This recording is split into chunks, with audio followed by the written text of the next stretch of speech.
जय माता दी, हर हर महादेव। और आज बड़ी दिन के बाद छोट भाई नीरज बाबू हमारा घरे आइल बड़े और इनकर फरमाइश भाई वो गाना के हमारा नया गाना एगो विशाल गगन ऑफिशियल चैनल से रिलीज भइल बा।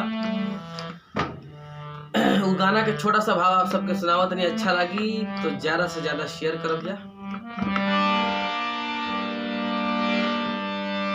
जाई है मनाव जा घट घट नाई सनना, क्या बात है। जाई है मनाव जा घट घट नाई सनना, तोहर शादी मोर श्राद्ध ना कर पड़ जाए, तोहर शादी मोर श्राद्ध ना कर पड़ जाए, तो भगवान ना करस के दिनवा लहर जाए, हो भगवान ना करस के दिनवा लहर जाए।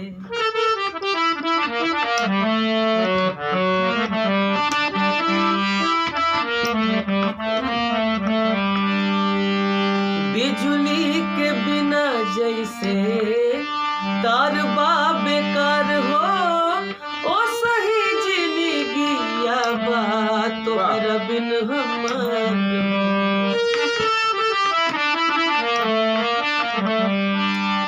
बिजली के बिना जैसे तार बा बेकार हो, ओ सही जिंदगिया बा तोहरा बिन हमार। हम न चाहब कोनो लफड़ा ऐसन बढ़ी जाए, हम न चाहब कोनो लफड़ा ऐसन बढ़ जाए, तो भगवान ना करस के दिनवा लहर जाए, हो भगवान ना करस के दिनवा लहर जाए। जय माता दी, हर हर महादेव। अच्छा लगी तो जरूर शेयर कर जा। जैसे आप सबके बीच में कुछ नया हो तो फिर लेके आए जा, तो वो 80 बैठे तब ठीक ना। तो प्रणाम, गोड़ लागत नहीं समस्त भोजपुरिया समाज के।